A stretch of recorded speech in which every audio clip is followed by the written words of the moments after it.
للصدق والصفاء. أما بعد، فقد قال الله تبارك وتعالى جل جلاله في القرآن المجيد والفرقان الحميد: أعوذ بالله من الشيطان الرجيم. بسم الله الرحمن الرحيم. وإذ أخذ الله ميثاق النبيين لما آتيتكم من كتاب وحكمة ثم جاءكم رسول مصدق لما معكم لتؤمنن به ولتنصرنه قال أأقررتم وأخذتم على ذلكم إصري قالوا أقررنا قال فاشهدوا وأنا معكم من الشاهدين. صدق الله مولانا العظيم وبلغنا رسوله النبي الكريم ونحن على ذلك من الشاهدين والشاكرين والحمد لله رب العالمين. الصلاة والسلام عليك يا سيدي يا رسول الله وعلى آلك وأصحابك يا حبيب الله. الصلاة والسلام عليك يا سيدي يا رسول الله وعلى آلك وأصحابك يا حبيب الله. الصلاة والسلام عليك يا سيدي يا رسول الله وعلى آلك وأصحابك يا حبيب الله.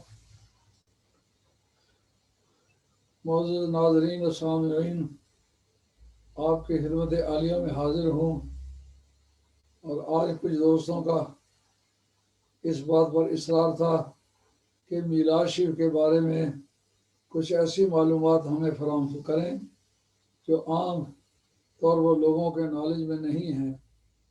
تو میں عرض کرنا چاہوں گا کہ نبی کریم علیہ السلام کا میلاد پاک، سرکار کی شخصیت پاک اتنی ملٹی ڈائمینشنل ہے کہ جس موضوع پر گفتگو شروع کر دی جائے نئے سے نئے معلومات اور نئی سے نئی تحقیقات سامنے آتی جاتی ہیں. جو اس بات میں مجھے سمجھ آیا ہے وہ یہ ہے کہ نبی پاک علیہ السلام کا کہ میلاد کا دن اللہ تعالیٰ کی توحید کے اعلان کا دن ہے. باقی انبیاء و مرسلین آتے رہے، ان کے اعلان نبوت کے وقت توحید باری تعالیٰ کا اعلان ہوتا رہا، اور ایک عیسیٰ علیہ السلام ہے جو ماں کی گود میں انہوں نے اعلان کیا، مگر وہ توحید باری تعالیٰ کا اعلان نہیں تھا، وہ اپنی والدہ کی طہارت ذیل، ان کی پاک دامنی کا اعلان تھا. وہ گواہ بنے اپنی مائی صاحبہ کے پاک دامنی اور پاک بازی کے، اور وہ ایک مرتبہ گفتگو کی پر جوانی کے زمانے تک گفتگو نہیں کی. مگر نبی کریم علیہ السلام کی ولادت کا دن جو ہے یہ توحید باری تعالیٰ کے اعلان کا دن ہے. اور قرآن مجید نے یہ آیت جو پیش کی ہے وَإِذْ أَخَذَ اللَّهُ مِيثَاقَ النَّبِيِّينَ لَمَا آتَيْتُكُم مِّن كِتَابٍ وَحِكْمَةٍ ثُمَّ جَاءَكُمْ رَسُولٌ مُصَدِّقٌ لِّمَا مَعَكُمْ، کہ اے پیارے وہ وقت یاد کر جس وقت اللہ تعالیٰ نے نبیوں اور رسولوں سے وعدہ لیا کہ تمہیں جب کتاب و حکمت دی جا چکی ہوگی، رسالت کی نعمت سے مالا مال ہو گئے اور اللہ تعالیٰ کی رحمتوں نے تمہیں اپنے لپیٹ میں لے لیا ہوگا. ثم جاءکم رسول، تم سب کے بعد پھر یہ بڑی شان والا رسول آئے گا. مصدق لما معکم، درآں حال کے یہ تصدیق کر رہا ہوگا اس چیز کی جو تمہارے پاس ہے. ان نبیوں کی صداقت کی تصدیق سرکار پر موقوف ہے. جن جن کی تصدیق سرکار نے فرمائی ہے نا وہ اللہ کی بارگاہ میں نبی اور رسول ہیں. جس کو وہ تصدیق حاصل نہیں ہو سکی وہ نبوت کا دعویٰ کرے سر سے پاؤں تک جھوٹا ہے. جہاں یہ سرکار کی آمد کا اعلان ہے وہاں سرکار کے ختم نبوت کا بھی اعلان ہے. اور سرکار کے میلاد پاک کے متعدد موقع ایسے ملتے ہیں جس میں ولادت کے ساتھ ہی ختم نبوت کا اعلان بھی ہو گیا. مگر آج وہ موضوع نہیں ہے، اس سے ہٹ کے بات کرنا چاہتا ہوں.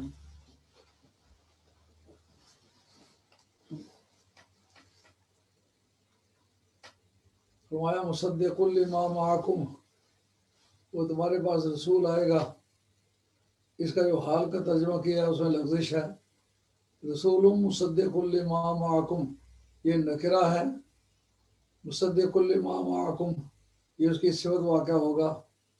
اس کے معنی یہ ہے وہ ایسا رسول ہے جو تمہاری رسالت کی، نبوت کی، معجزات کی، کمالات کی تصدیق کرے گا. اور آپ کا کام کیا ہوگا؟ لَتُؤْمِنُنَّ بِهِ، آپ نے اس پر ایمان بھی لانا ہوگا. اور وَلَتَنْصُرُنَّ، اور اس کی امداد بھی کرنی ہوگی. اس سے یہ امر بھی ثابت ہو گیا کہ اللہ کریم کی بارگاہ میں انبیاء و مرسلین کا یہ درجہ ہے کہ وہ دنیا سے جانے کے بعد بھی مدد کر سکتے ہیں. اور یہ قید لگانا کہ اگر تمہاری زندگی میں یہ آیا، موسیٰ علیہ السلام کی زندگی میں تو سرکار نہیں آئے تھے نا، لیکن معراج کی رات جا کے پہنچے سدرۃ المنتہا پر. کہہ دیجیے واپس جائیں تو یہ بہت نمازیں لے کر کے آئے ہیں، آپ کی امت اتنی نمازیں نہیں پڑھ سکے گی. یہ اس حکم کی تعبیر تھی لَتُؤْمِنُنَّ بِهِ وَلَتَنْصُرُنَّ. اور تمام انبیاء و مرسلین معراج کی رات سرکار کے پیچھے کیوں اکٹھے ہوئے؟ یہ اس حکم کی تعبیر تھی جو کہا تھا لَتُؤْمِنُنَّ بِهِ، تم سب نے اس پر ایمان لانا ہوگا. تو پیچھے نماز پڑھنا یہ ایمان لانے کی بہت بڑی علامت ہے. اسی لیے جس کے عقیدے پر آپ کو اطمینان نہ ہو، جس کا عقیدہ غلط ہو، آپ اس کے پیچھے نماز نہ پڑھیں. کیوں کہ کسی کے پیچھے نماز پڑھنا یہ اس کے ایمان کی تائید ہوتی ہے کہ یہ ٹھیک آدمی ہے.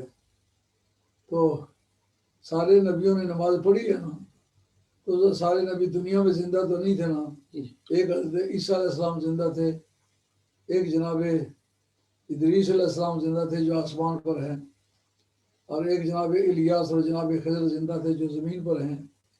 سب نے پیچھے نماز پڑھی. تو اگر زندگی کی قید ایمان لانے کے لیے ضروری ہوتی تو پھر وہ جو دنیا سے چلے گئے وہ تو ایمان نہ لاتے، لیکن سب نے آپ کے پیچھے آ کر کے نماز پڑھی. علامہ بدر الدین عینی نے عمدۃ القاری شرح بخاری جو 25 جلدوں کی شرح ہے بخاری شریف پر، اس کے اندر لکھا ہے کہ انبیاء و مرسلین حقیقی زندگی کے ساتھ، حقیقی ابدان کے ساتھ حضور کے پیچھے کھڑے ہوئے. اس میں اس مسئلے کی بھی تردید ہو گئی کہ جب تک جبریل نہ آئے اس وقت تک نبیوں اور رسولوں کو پتہ ہی نہیں ہوتا. اب بتاؤ جبریل تو سرکار کے معراج میں سرکار کے ساتھ مصروف ہے، اب ان نبیوں اور رسولوں کے پاس کون گیا بتلانے کے لیے؟ تو معلوم ہوا فرشتوں کو بیچ میں سے نکال کے بھی نبیوں کا رب سے تعلق ہوتا ہے.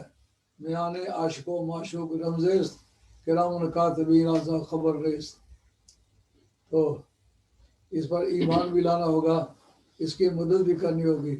رب کو جب پتہ سب اپنی اپنی قبروں میں جا چکے ہوں گے تو ایمان لانے کی پابندی ان کے لیے کرنا. اس جگہ قید مفسرین کہتے ہیں زندگی کی قید ہے. اگر تمہاری زندگی میں آیا، اب سب قبروں میں جا چکے تھے سوائے ان 4 نبیوں کے، اور سب دنیا سے چلے گئے تھے، لیکن معراج کی رات ایمان لانے کی شرط پر بھی سارے پورے اترے کہ نہ اترے، اور امداد کرنے کے معنی پر بھی انبیاء علیہ السلام میں سے موسیٰ کلیم اللہ علیہ السلام نے ساتھ دیا کہ نہ دیا. لَتُؤْمِنُنَّ بِهِ وَلَتَنْصُرُنَّ، آپ نے ان پر ایمان بھی لانا ہوگا اور اس کی امداد بھی کرنی ہوگی. کالا اقرار تم، اللہ کریم نے کہا کیا تم نے اقرار کر لیا؟ یار روزے میثاق کو اللہ نے کہا الست بربکم، کیا میں تمہارا خدا نہیں ہوں؟ تو جواب ملا قالو بلا، کیوں نہیں؟ اس پر مزید تحقیق کیوں نہیں ہوئی؟ یہ کیوں نہیں کہا کہ تم نے واقعی اقرار کر لیا ہے، مجھے خدا مان لیا ہے، اس سے مکرو گے تو نہیں؟ اس طرح کی کوئی بات میثاق کے دن روحوں سے نہیں ہوئی، لیکن سرکار کے بارے میں رب نے نبیوں سے کیوں کہا کالا اقرار تم، اور نبیوں رسولوں کیا تم نے اقرار کر لیا ہے؟ تو اخذ تم اللہ ذالکم اسری، اور اس معاہدے کی بنیاد پر تم نے اس میرے بوجھ کو اٹھا لیا ہے کہ نہیں؟ قالو اقررنا، سب انبیاء و مرسلین نے جوابی طور پر کہا کہ ہم نے اقرار کیا۔ قال فشہدو، اسی پر ختم نہیں، جو اللہ کے کریم کی بارگاہ میں ٹیسٹیمنی کا رول ہے کہ گواہی گزاری جائے تو گواہ سے پوچھا جائے کہ تم سچ کہو گے۔ اس جگہ اللہ تعالیٰ نے اس قاعدے کے مطابق نبی سے پوچھا کالا اقرار تم، تو کیا تم نے اس بات کا اقرار کر لیا؟ واقع تم اللہ ذالکم اسری، اور اس بوجھ کو تم نے اپنے کندھوں پر اٹھا لیا۔ قالو اقررنا، سب نے کہا ہم نے اقرار کر لیا۔ یہ کتنی لمبی تشریح ہے، کتنی لمبی تاکید ہے۔ اس مسئلے کو اپنے پورے شباب پر لے جانے کے لیے کتنی لمبی پروسیجر اختیار کی۔ الست بربکم میں یہ نہیں کہا، اس جگہ سرکار کے موقع پر یہ بات کہی، انہوں نے کہا کالا فشہدو وانا معکم من الشاہدین، تم ایک دوسرے پر گواہ ہو جاؤ اور میں بھی تمہارے ساتھ گواہوں میں ہوں۔ لیکن اس جگہ الست بربکم کے عہد کے سلسلے میں آگے مزید بات نہیں چلی، لیکن یہاں فرمایا فمن تولی ذات کا، جو اس سے پھر گیا وہ فاسقین میں سے ہوگا۔ اور یہ فرمایا کہ زمین و آسمان کی بادشاہی میرے پاس ہے، بھاگ نہیں سکو گے۔ اتنی تاکید کیوں فرمائی؟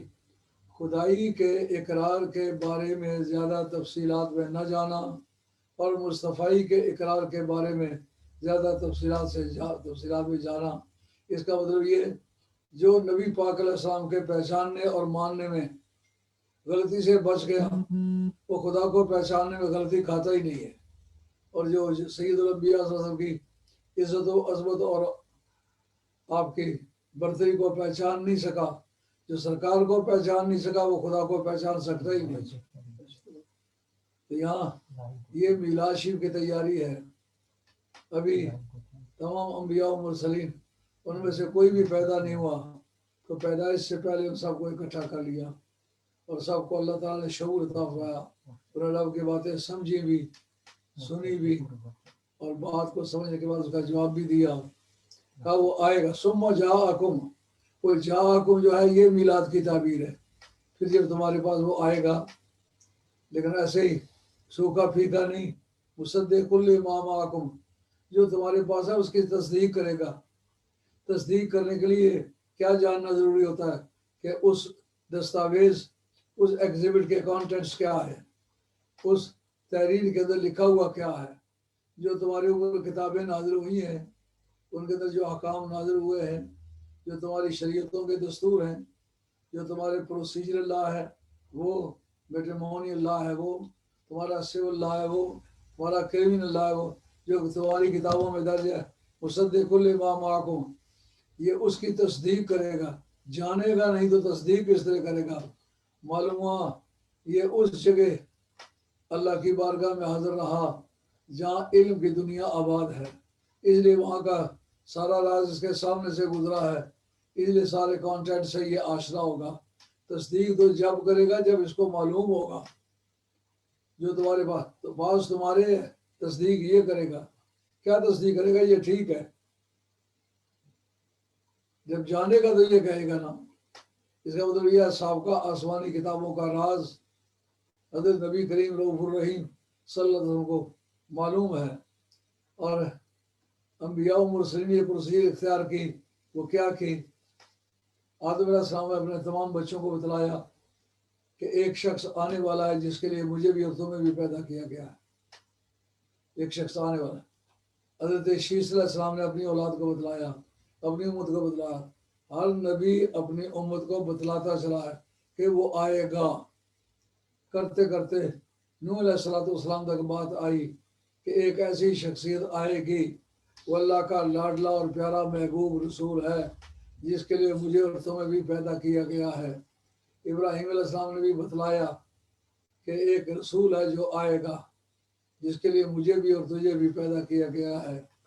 کرتے کرتے تمام بنی اسرائیل کے انبیاء نے اپنی امتوں کو اپنی اولادوں کو یہ بات بتلائی کہ وہ آئے گا. آئے گا کہتے کہتے حضرت عیسیٰ علیہ السلام مبشرم برسول یاتی من بعد اسمہ احمد، یہ آخری بات ہے کہ وہ آئے گا جس کا نامی اس میں گرامی احمد ہے. اب جب آنے کا وقت آیا رب نے کہا تم سارے کہہ چکے ہو کہ وہ آئے گا، اب ہٹ جاؤ مجھے کہنے دو. قد جاءکم من اللہ نور و کتاب مبین. وہ جس کو کہتے تھے وہ آئے گا، وہ اب میں کہتا ہوں وہ آ گیا. لیکن اس کے لیے بندوبست کیا کیا کیے ہیں. کہتے ہیں هو الذی خلق لکم ما فی الارض جمیعا، زمین میں جو کچھ ہے وہ اللہ تعالیٰ نے تمہارے لیے پیدا کیا ہے. اور وہ وہی خدا ہے جعل لکم الارض فراشا والسماء بناء، اس نے زمین کو فرش بنایا ہے، اس نے آسمان کو ٹینٹ بنایا ہے.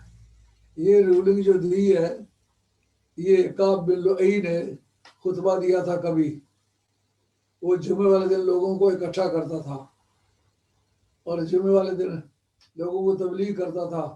وہ لوگوں ایک شخصیت آنے والی آ رہی ہے، یہ زمین سجی ہوئی ہے اور یہ ہر طرح کے بیل بوٹوں سے آراستہ ہے اور ہر طرح کی نعمتوں سے مالا مال ہے اور حرم شریف تیار ہے.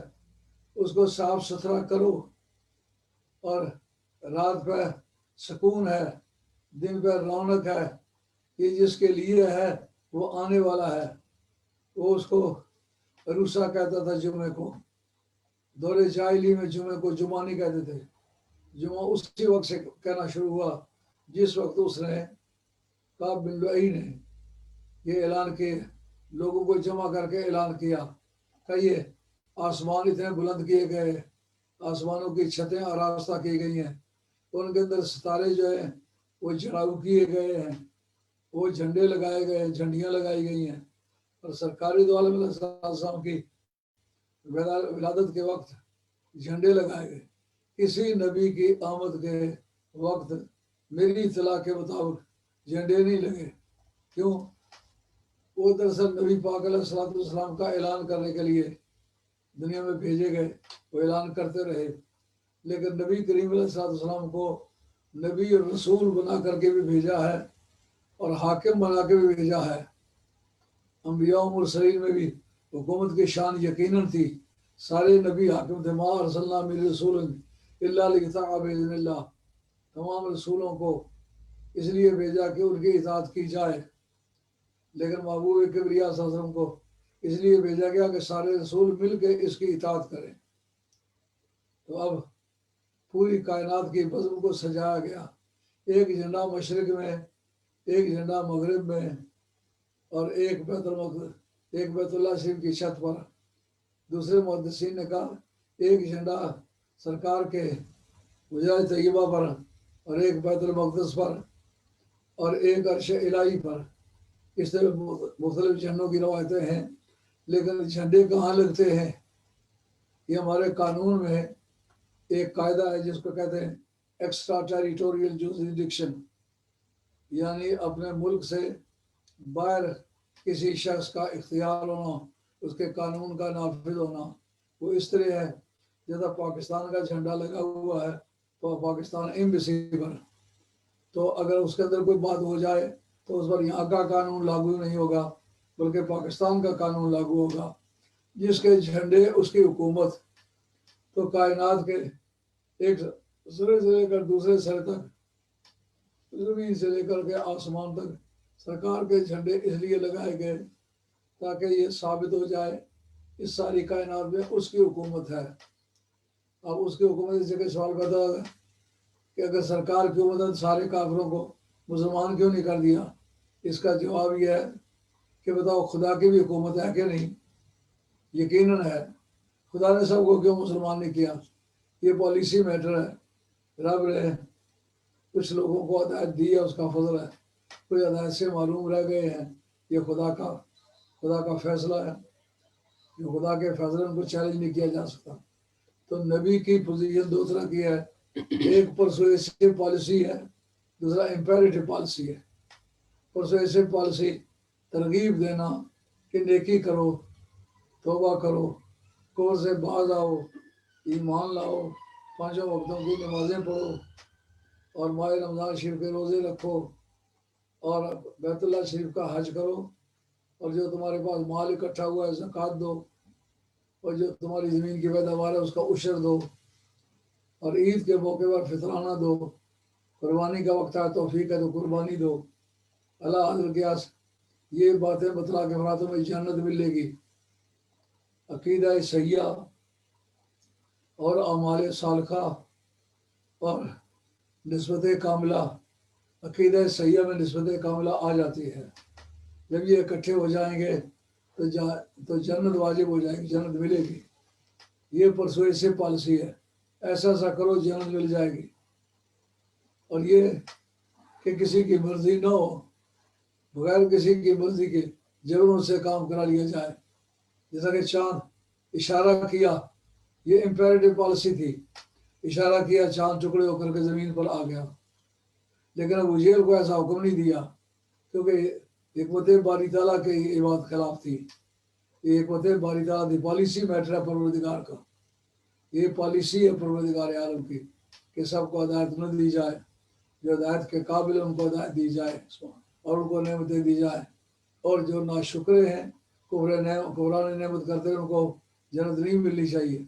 سورج کو حکم دیا، ڈوبا ہوا سورج واپس آ گیا. درختوں کو حکم دیا، دوڑنے لگ گئے. یہ امپیریٹو پالیسی ہے. معلومات سرکار کا اختیار ہے، لیکن وہ ایسے امپیریٹو پالیسی کا گیر کیوں نہیں استعمال کرتے؟ کہتے ہیں یہ حکمت باری تعالیٰ کے خلاف ہے، یہ پروردگار کا پالیسی میٹر ہے.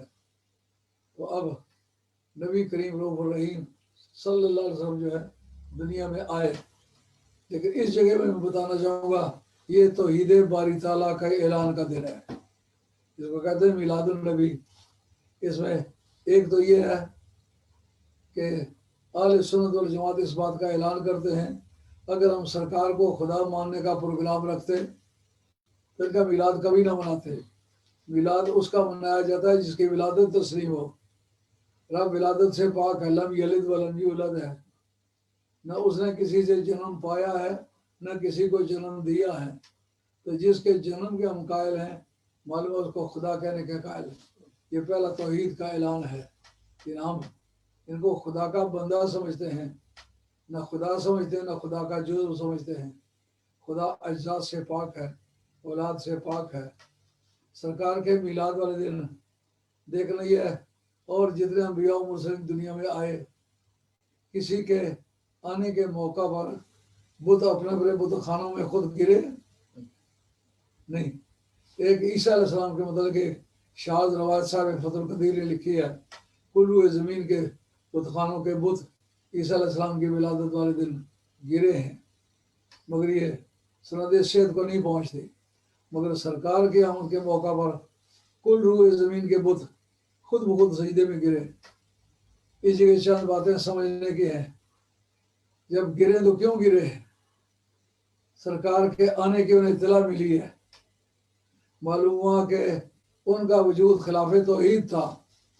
سرکار کی ولادت باسعادت کا جو وجود مسعود ہے وہ عین توحید کا رازدار تھا. تو توحید کے اسٹیبلشمنٹ کے لیے سارے بت گرائے گئے.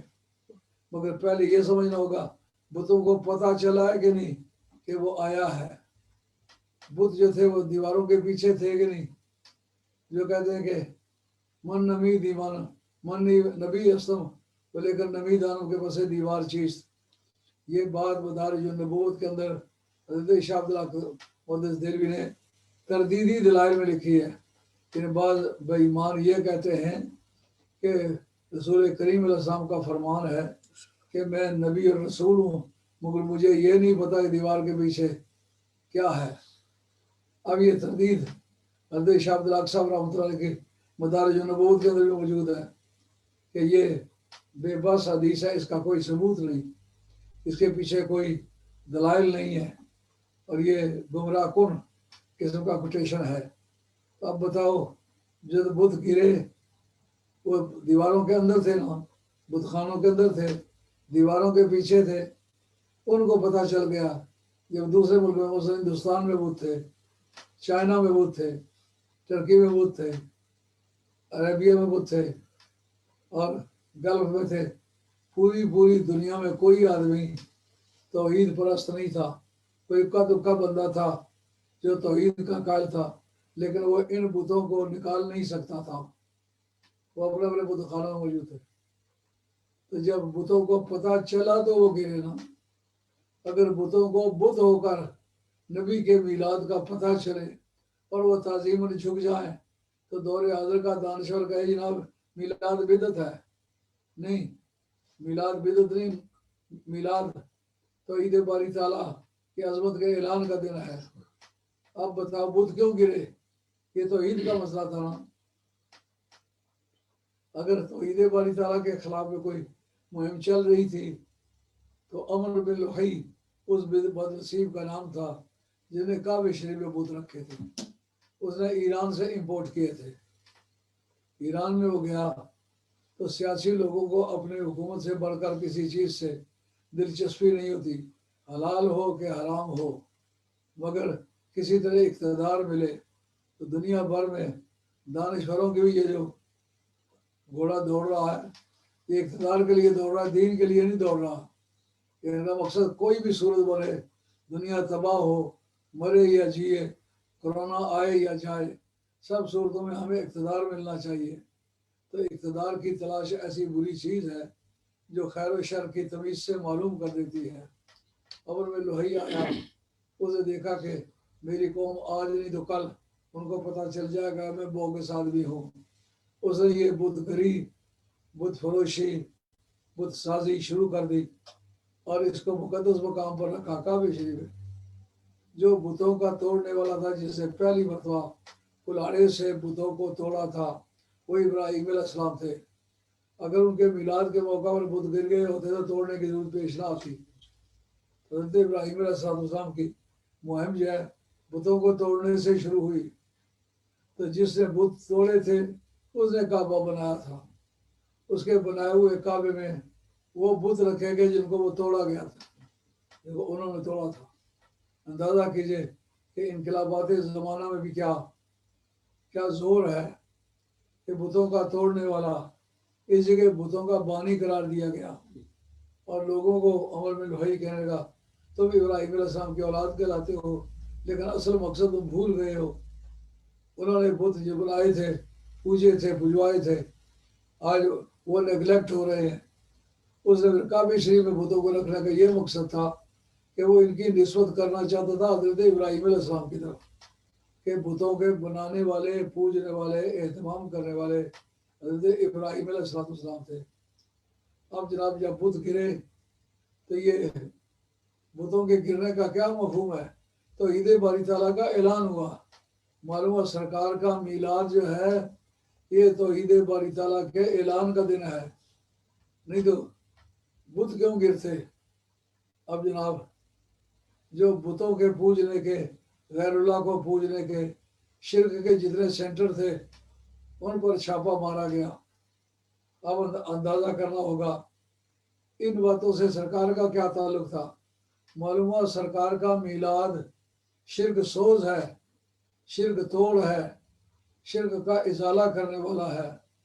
اس لیے جتنے بھی شرک کے ادارے تھے آج وہ سارے ٹھس کر کے بیٹھتے ہیں۔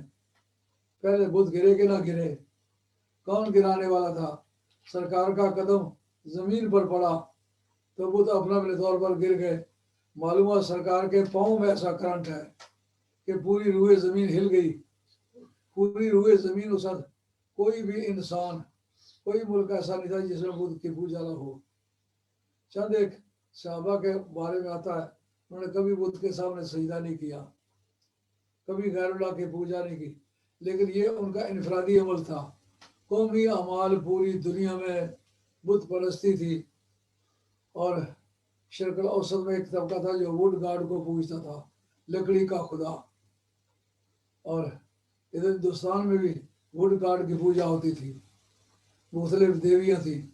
بھوانی ایک دیوی تھی جس کی پوجا ہوتی تھی ہندوستان میں، اور پاکستان اسلام آباد کے ایریے میں ایک گاؤں ایسا تھا جس کا نام تھا بھوانی، جسی کے پیر کرم شاہ صاحب کا مدرسہ ہے، اس کے پڑوس میں وہ آبادی ہے، آج تک اس کا نام بھوانی ہے۔ وہ دیوی تھی، اس کی پوجا ہوتی تھی۔ کل روئے زمین کے بت خانوں کا پتہ کس نے لگایا ہے، ان کی لوکیشن کس طرح ہوئی ہے، ان کا محل وقوع کس طرح معلوم ہوا؟ معلوم ہوا عالمگیر نبی ہے، رحمت اللہ عالمین نبی ہے۔ تبارک الذی نزل الفرقان علی عبدہ لیکون للعالمین نذیرا، جس نے رب ساری کائنات کا رب ہے، اس لیے سرکاری دو عالم ساری کائنات کے رسول ہیں، اس لیے ان کی تاثیر بغیر کسی اعلیٰ تاثیر کے یا بغیر کسی سائنٹیفک آلے کے سرکار کی نبوت کے زور سے اس کا اثر پہنچ گیا، ایسا کرنٹ لگا کہ تمام بت خانے جو ہے وہ خالی ہو گئے، تمام بت جو ہے وہ گرے۔ یہ توحید ہے کہ نہیں؟ ادھر کسی مولوی صاحب، کسی پیر صاحب، کسی دارالعلوم نے ادھر توحید کے ڈنکے بجائے، جدھر سرکار کے میلاد نے بجائے، تو سرکار کا میلاد کائنات میں توحید کا ایک عالمگیر اعلان ہے، اس لیے پوری دنیا کے بت خانوں کا نظام ٹھپ کر گیا۔ اس کے بعد جس کو کہتے ہیں ایران، اس کا جو قومی مذہب تھا یہ زورو ایسٹین تھا، جو ان کا سیاسی نظریہ تھا وہ مزدکی تھا، ان کا مذہبی نظام آتش پرستی تھا، زرتشت جس کو کہتے ہیں، زورو ایسٹن انگریزی میں اس کو کہتے ہیں، زورو ایسٹن کہتے ہیں گبر کو، آتش پرست کو، فارسی میں اس کو گبر کہتے ہیں، اور ہمارے پاکستان میں ان کو پارسی کہہ کے بلاتے ہیں۔ وہ پارسی آگ کو پوجنے والے لوگ تھے، اس کا بانی زرتشت تھا، اور زورو ایسٹین وہ لوگ تھے جو آگ کی پوجا کرتے تھے۔ اس نے جو آگ جلائی 1000 برس تک لگاتار وہ آتش کدہ جلتا رہا، کبھی بھی نہ بجھا، اور بڑا طویل و عریض تھا۔ وہ کتنا تھا اس کے مختلف مقداریں بتائی جاتی ہیں، مختلف رقبے بتائے جاتے ہیں، لیکن وہ 40 مربع گز ہونا ایک عام روایت ہے۔ تو 40 مربع گز میں ایک آگ جلتی تھی جو ان کا سینٹرل آتش کدہ تھا۔ جس وقت وہ بجھا 1000 برس نہیں بجھا، لکڑیاں لگی ہوئی ہیں، آگ لگی ہوئی ہے، کوئی بجھنے کا سبب نہیں سوائے محبوب کبریا کے قدم مکے میں رکھنے کے، اور کوئی سبب نہیں اس کے بجھنے کا۔ تو آتش پرستی کا خاتمہ یہ توحید کا اعلان ہے کہ نہیں؟ اس کا مطلب یہ ہے جس کو توحید کہتے پھرتے ہو، اس کا منبع تو اصل میں میلاد مصطفیٰ ہے۔ جس تاریخ سرکار کا میلاد شریف منایا گیا، اس تاریخ پوری دنیا کا نظام شرک جو تھا وہ سسپینڈ ہو گیا، معطل ہو گیا، اس کی سسپینشن ہو گئی۔ اور جب وہ آتش کدہ بجھا، صبح کے وقت لوگ گئے پوجنے کے لیے، دیکھا آگ ہی نہیں ہے، پوجیں کسے؟ آگ کے پوجنے کے لیے آگ کے شعلے ہونا شرط تھا، اب سارے کوئلے بنے ہوئے ہیں، آگ بجھی ہوئی ہے، کہیں آگ کا نشان نہیں، اس کو آگ لگاتے ہیں، آگ لگتی نہیں ہے، سابقہ لگی ہوئی جو تھی وہ بجھ گئی ہے، نئی لگتی نہیں ہے، معلوم ہوا آگوں کو بجھانے والا آ گیا ہے، نہ لگی ہوئی لگی رہے گی، نہ آئندہ لگائے گی تو لگ سکے گی۔ تو دونوں طرح سے شرک کا خاتمہ ہوا۔ اب یہ میرا یہ نظریہ کہ سرکار کا میلاد پاک تو عید باری تعالیٰ کے اعلان کا دن ہے، یہ دوستوں کا خیال تھا، کوئی ایسا پہلو تلاش کرے جو میلاد شریف کے ذکر میں نہیں آتا مگر واقعتاً موجود ہے۔ اب جناب جو اس کا سیاسی نظام تھا وہ مزدکی تھا۔ حضرت نبی کریم علیہ السلام کی ولادت با شہادت سے کوئی 120 برس پہلے یا کم و بیش ایک مزدک نامی شخص گزرا تھا، اس نے ایک سیاسی سسٹم اس میں جاری کیا تھا، اسے بتایا تھا کہ زن اور زر کسی کی ملکیت نہیں ہے، پیسہ جس کے پاس نوٹ آ گیا وہ اس کا ہے، آگے کوئی چیز خرید وہ اس کا ہے۔ اسی طرح عورت بھی کسی کی ملکیت نہیں ہے، کسی کی بیوی نہیں ہے۔ جس طرح جنگل میں ابلنے والے چشمے کا پانی ہر ایک کے لیے مباح ہے، اسی طرح رات کے وقت عورت جہاں بھی ٹھہری ہوئی ہے اس کو بیوی کی طرح استعمال کرنے کی اجازت ہے۔ یہ مزدقی سسٹم تھا۔ اور حضرت امام قسطلانی رحمۃ اللہ علیہ نے معامل دنیا کے اندر بھی لکھا ہے، اور کتاب الملل و نہال کے اندر صاحب کتاب نے لکھا ہے کہ بہت سارے ملکوں میں کسی مذہب کے اختیار کرنے کا سبب یہ ہوا ہے جو اس ماحول کے مطابق اسلام کا کوئی اختلافی پہلو ملتا تھا، انہوں نے اسلام کو اس پہلو سے قبول کیا۔ چونکہ زن جو تھی وہ کسی کی بیوی نہیں تھی بلکہ مباح تھی، کوئی بھی اس کو استعمال کر سکتا تھا، تو کہا جو متعی نکاح ہے، ٹیمپریری میرج، اس ملک میں پہلے سے رائج تھی، اور یہ اسلام کے اندر اس کا اختلافی شعبہ تھا، جس میں حضرت عبداللہ بن عباس کو اس کا راوی ٹھہراتے ہیں، اور خیبر کے موقع پر متعی نکاح منع کیا گیا۔ بعد میں حضرت عبداللہ بن عباس نے باقاعدہ اس کی تردید کی ہے، اس موقف سے رجوع کیا ہے، لیکن انہوں نے پھر اس موقف کو اپنے ملکی ماحول اور مزاج کے موافق پا کے اس کو شیعہ مذہب کو اختیار کر لیا۔ اللہ حضرت قیاس جیسا خواجہ غریب نواز سلطان ہند سرکار نے ہندوستان میں آ کر کے لوگوں کو اکٹھا کرنے کے لیے آپ نے ہارمونیم اور موسیقی کے آلات کو جو قابل اعتراض نہیں تھے ان کو استعمال کیا۔ داتا گنج بخش علی اجمیری نے اپنی جو کتاب لکھی ہے اس کے اندر بتایا ہے کہ جو موسیقی قوالی ہے اس کو سننے کے چند شرائط ہیں۔ ایک تو کلام کتاب اللہ اور سنت رسول اللہ کے مطابق ہو، دوسری بات یہ ہے کہ آلات موسیقی وہ جو برائی کے ڈور پر استعمال نہ ہوتے ہوں، تیسری بات یہ ہے اس میں عوام کو بیٹھنے کی اجازت نہ ہو، چوتھی بات یہ ہے کہ عورت کو گانے کا حق نہ دیا جائے، یہ درست نہیں ہے، اور پانچویں شرط یہ ہے وہ قوالی سننے سے یاد خدا تازہ ہو، شاوانی خیالات برانگیختہ نہ ہوں، اور چھٹی شرط یہ ہے کہ اس مجلس میں کوئی اللہ والا ایسا شخص ہو جو دلوں کو کنٹرول کرے، برائی کی طرف جانے والے دلوں کو برائی سے روک کرے۔ اور پھر یہ آٹھویں شرط یہ ہے کہ اس کو عادت نہ بنا لے۔ اس طرح حضرت خواجہ غریب نواز سلطان ہند سرکار نے جواز اور عدم جواز کا لحاظ رکھ کے قوالیاں وغیرہ کرائیں، چونکہ یہ بات ہندوستان کے مزاج کے موافق تھی۔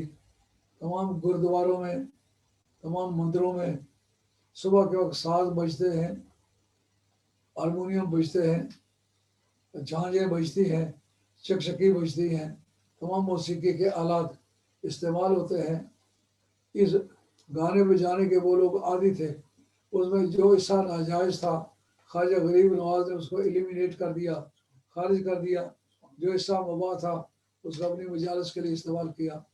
اس کا مقصد یہ ہے کہ علاقائی ایٹماسفیئر اور انوائرمنٹ، ماحول، وہ بھی ایک مؤثر چیز ہے، اس سے بچ کر حلال اور حرام کی تمیز کرتے ہوئے اپنے دین کو پھیلایا جائے تو یہ مباح ہوگا۔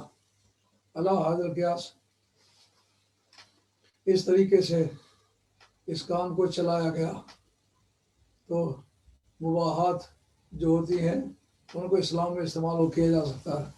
تو مزدق نے جو ایران میں سسٹم جاری کیا ہوا تھا اس کی روشنی میں شیعہ مذہب وہاں پھیل گیا، اور جو ان کا دینی مذہب تھا وہ زورو ایسٹین تھا، لیکن اس میں جو لوگ جدت پسند تھے انہوں نے وہاں بت سازی، بت تراشی اور بت پرستی شروع کر دی۔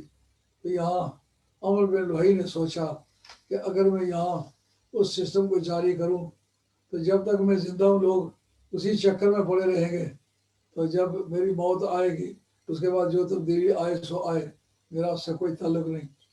تو اس طرح اتنے بڑے نظام کے ڈھانچے کو یکا یک سرکار نے قدم زمین پر رکھا، آتش کدہ ایران کا ٹھنڈا ہو گیا، کلو زمین کے بت زمین پر گرے۔ تو بتوں کا گرنا ایک، آتش کدے کا ٹھنڈا ہونا دو، اور پورے مشرق پر قبضہ تھا پرشین کا، پرشین امپائر کا، ان کو ہلا کے رکھ دیا۔ کہا پوری دنیا کے اندر تم نے اپنی مناپلی بنائی ہوئی ہے، رومن امپائر نے اور پرشین امپائر نے۔ ادھر رومنوں کی حکومت ہے، ادھر ایرانیوں کی حکومت ہے، مگر تم نے دو کام شروع کیے ہوئے ہیں تمہارے ہاں۔ ایک تو پولیگمی میں عورتوں کو ویسے ٹھہرا لیتے ہو، بیویاں نہیں قرار دیتے ہو، بیوی کی سہولتیں نہیں دیتے ہو، لیکن گنتی کے اعتبار سے 10 20 20 40 40 عورتیں اکٹھی کر لیتے ہو۔ اور تو رومن بھی، ان دونوں قوموں میں عورتوں کے لیے اونرشپ نہیں تھی، یہ مالکہ نہیں ہو سکتی تھی۔ جس طرح بیل کے نام زمین مکان دکان سامان نہیں ہو سکتا، اسی طرح عورت کے نام پر بھی کوئی مکان دکان سامان موویبل یا اموویبل پراپرٹی جو قابل انتقال اور ناقابل انتقال ہے، کوئی عورت کے نام نہیں ہو سکتی تھی۔ سرکار نے مدینہ طیبہ کے کھجوروں کے نیچے بیٹھ کر کے یہ فیصلہ کیا کہ اب دنیا میں آیا ہوں، تمام انسانیت کی مظلومیت پر میری رحمت کا شطر ہے، تمام انسانوں کو انسانی حقوق دلاؤں گا۔ عورت کو بیوی بن کے ہر حالت میں اس کو وراثت ملے گی، ماں بن کے ہر حالت میں اس کو وراثت ملے گی، بعض صورتوں میں بہن بن کے بھی وراثت ملے گی، بعض صورتوں میں ساس بن کے بھی وراثت ملے گی، لیکن اس کو معلوم نہیں کیا جا سکتا۔ رومن امپائر نے بھی گردن نفی میں ہلا دی، اور ادھر ایران نے بھی نوٹنگ شروع کر دی کہ ہم اس بات کو تسلیم نہیں کرتے، لیکن کہا میں اللہ کا رسول مار صلی اللہ من رسول اللہ علیہ تعالیٰ بإذن اللہ، رسول بھیجے ہی اس لیے جاتے ہیں کہ ان کی اطاعت کی جائے۔ وقت آئے گا کہ تمہیں بھی ہتھیار ڈالنے ہوں گے، رومنوں تمہیں بھی ہتھیار ڈالنے ہوں گے۔ آپ کو شاید یہ بات یاد ہو یا نہ ہو کہ اس ملک میں 1860 تک انگلینڈ میں عورت کو مالکانہ حقوق حاصل نہیں تھے، عورت مالکہ نہیں بن سکتی تھی۔ آج انگلش عورت کہتی ہے اور انگلش سے متاثر مسلمان عورتیں کہتی ہیں اسلام نے عورت کے ساتھ ظلم کیے ہیں۔ جناب پولیگمی اتنی عام تھی، کثرت تعدد ازواج، اس کو پولیگمی کہنا چاہیے، کہ اس ملک میں پولیگمی کی کوئی لیمیٹیشن نہیں تھی۔ سرکار پر ایمان لانے والے صحابہ میں حاضر ہوتے پوچھتے کتنی بیویاں ہیں، 200 ہیں، کا صرف 4 رکھ باقی آزاد کر دیں۔ تو یہ لیمیٹیشن ایکٹ جو ہے یہ سرکار نے نافذ کیا ہے۔ سرکار کو دعائیں دو، مالک بنایا ایک اور بیجا پولیگمی سے روک دیا، کہا کہ اگر اس کے پاس ساری سہولتیں ہیں، انصاف کرنے کی پوری سہولت ہے، پھر ایک بیوی کرنی سنت ہے، اگر وہ ان شرائط پہ پورا نہیں اترتا تو ایک بیوی بھی کرنی منع ہے۔ تو ساری سہولتیں عورت کے لیے سرکار نے مہیا کی ہیں، ان کی موجودگی میں عورت کو کوئی شکایت نہیں بناتی۔ اس کا مطلب یہ ہے کہ سب سے زیادہ رحم عورت پر نہ ماں نے کیا ہے، نہ باپ نے کیا ہے، نہ سوسائٹی نے کیا ہے، نہ کسی قوم نے کیا ہے، نہ کسی سیاست نے کیا ہے، اور نہ کسی نظام زندگی نے کیا ہے۔ اگر وہ کیا ہے تو سرکاری دو علیہ السلام نے کیا ہے۔ اور عورت ماں ہو کر بھی بکتی تھی، بہن ہو کر کے بھی بکتی تھی، بیوی ہو کر کے بھی بکتی تھی۔ میرے پاس یہاں کی لکھی ہوئی کتابیں موجود ہیں۔ وائی فار سیل 1822 میں برسٹل کی منڈی میں عورت کے گلے میں رسا ہے اور اس کو بیچنے کے لیے خامد لایا ہے، اور گلے میں رسا اس کا پڑا ہوا ہے۔ اب عورت کوٹ پینٹ پہنے ہوئے ہیں لیکن لایا بیچنے کے لیے۔ اب کوئی ایک آ کے کبھی اس کو دیکھتا ہے، کبھی اس کو ٹٹولتا ہے، دیکھتا ہے کہ اس کا جسم کیسا ہے، اس کی صحت کیسی ہے، اگر میں خریدوں تو بیوی کی طرح اس کو استعمال کر سکتا ہوں نہیں کر سکتا ہوں۔ یہ 1822 کی بات ہے۔ پہلی مرتبہ عورت کو اس ملک میں فرنچائز کیا ہے۔ فرنچائز کیا گیا 1919 میں. ووٹ ڈالنے کا حق، اس کا نام ہے فرنچائزمنٹ. پہلی مرتبہ عورت کو فرنچائز کیا ہے 1919 میں. تو ذرا اندازہ کریں 1919 میں عورت کو ووٹ ڈالنے کا حق دیا ہے. اور نبی کریم علیہ الصلوۃ والسلام نے عورت کو بجا سہولتیں مہیا کرنا، اس کی سہولتوں کا خیال رکھنا، اس پر جبر نہ کرنا، اس پر تشدد نہ کرنا، اس طرح کی ساری سہولتیں سرکار نے آج سے 1400-1500 برس پہلے اسے مہیا کی ہیں. اب جناب یہ اتنے بڑے نظام کو تبدیل کرنا یہ اس کا کام ہے جو کائنات کے خود بنیادی مشینری پر جس کا ہاتھ ہو. اس نے رومن امپائر کو بھی بدلا یا نہ بدلا، پرشین امپائر کو بھی بدلا یا نہ بدلا. اب نبی کریم علیہ السلام کے میلاد کا دن جو تھا وہ پوری دنیا میں توحید باری تعالیٰ کے اعلان کا دن ہے کہ نہیں. اب جناب سرکار نے قدم رکھا مکہ شریف میں اور شہنشاہ ایران کے شاہی محل کے 14 مینار گرے. اب 14 میناروں کا گرنے سے کیا تعلق ہے؟ کوئی زلزلہ تو آیا نہیں. کہتے چو سیتش در افواہ دنیا فتاد تزلزل در ایوان کسریٰ فتاد. سرکار کا نام جب گونجنے لگا تو دنیا کی بڑی طاقتوں میں ایک زلزلے کی کیفیت آ گئی اور 14 مینار گرے. 14 مینار گرنے کے بعد پھر ایک مسئلہ ہے، کسی نبی کے میلاد کی کوئی تاریخی یادگار آج تک موجود ہو میری اطلاع میں نہیں ہے، مگر سرکار دو عالم السلام کے میلاد کی اطلاع میری اطلاع میں موجود ہے. علامہ زرقانی نے لکھا ہے کہ قصر ابیض مدائن شہر جو دارالخلافہ تھا ایرانیوں کا، اس کی دیواریں اتنی مضبوط تھیں کہ کبھی جیولوجسٹ نے جو ماہرین طبقات ارضی نے ان کو بتلایا تھا کہ اس کے نیچے ہماری تحقیقات کے مطابق اتنا سونا چاندی روپیہ پیسہ اور قیمتی جواہرات ہیں، اگر اس کی دیواریں گرا کے نیچے سے وہ خزانہ نکالا جائے تو قیامت تک پوری دنیا کو خریدتا رہے، وہ ختم نہیں ہوگا. انہوں نے وہ آلات اس پر استعمال کیے. تو عباسی اپنے وقت کی دنیا کی سب سے بڑی طاقت تھے. قصر ابیض کو انہوں نے وہ قلعہ شکن آلات استعمال کیے، ان دیواروں کو گرانا چاہا، ساری طاقت استعمال کر دی. وہ گریٹ سپر پاور تھے اس وقت. عباسیوں کی حکومت اپنے ٹائم میں مشرق و مغرب میں یورپین کنٹری میں یا ایشین کنٹری میں سپر پاور تھی. سب آلات استعمال کیے لیکن اس کا ایک گوشہ بھی توڑ نہ سکے. مگر قربان جائیں سرکار کے میلاد پاک کے، سرکار نے قدم رکھا مکہ شریف میں، اس میں دراڑ آ گئی جو آج تک موجود ہے. اس کو پاٹنا چاہیے، فل اپ کرنا چاہیے، فل اپ بھی نہ ہو سکی. کہا کہ یہ میں نے اپنے یار کے میلاد کی یادگار کے طور پر چھوڑا ہوا ہے، اس کو قیامت تک رہنا چاہیے. تو اب بتائیے جن لوگوں نے دنیا کو توحید باری تعالیٰ سے آوارہ کیا ہوا تھا ان کے اقتدار کو ہلا کے رکھ دیا کہ نہ رکھا. تو سرکار کا میلاد توحید باری تعالیٰ کے اعلان کا دن ہے کہ نہیں. یا تو اشکدہ ایران ٹھنڈا ہوا. اب جو بحیرہ ساوا ہے، ایک جھیل تھی شام کے علاقے میں جو ہمیشہ تر بتر رہتی تھی. لوگ کہتے پانی کے آنے کا سبب کوئی نہیں، یہ خدا ہے، اس کو پوجنے کے لیے جاتے تھے. ایک ہی رات میں سرکار نے قدم رکھا مکہ شریف میں، وہ آگ وہ جو پانی تھا راتوں رات خشک ہو گیا. صبح کے وقت جب لوگ گئے تو دیکھا زمین ہموار ہے، پانی موجود نہیں ہے. انہوں نے دریافت کرنا چاہا، انہوں نے کہا آج ہی صبح ایران کا آتش کدہ ٹھنڈا ہوا، آج ہی شہنشاہ ایران کے شاہی محلات گرے، اس کے 14 مینار گرے. آج ہی شہر بصرہ کے اندر ایسی روشنی پڑی کہ تنکا نظر آنے لگا، اور وہ روشنی آ رہی تھی مکہ شریف کی طرف سے.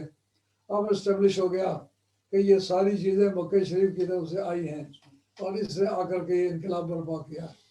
پانی کے پجاریوں کو بھی آرام ہو گیا. آگ کے پجاریوں کو بھی انعام ہو گیا۔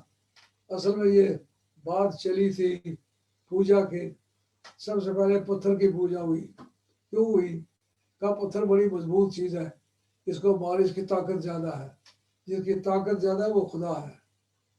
جب ہتھوڑا لے کر کے اس کو مارا، بدان لے کر اس کو مارا، اس کے ٹکڑے کر دیے، ادھر لوہے کو پوجنے لگے، لوہے کے بت بنا کے انہوں نے پوچھے کہ یہ پتھر یہ زیادہ طاقتور ہے۔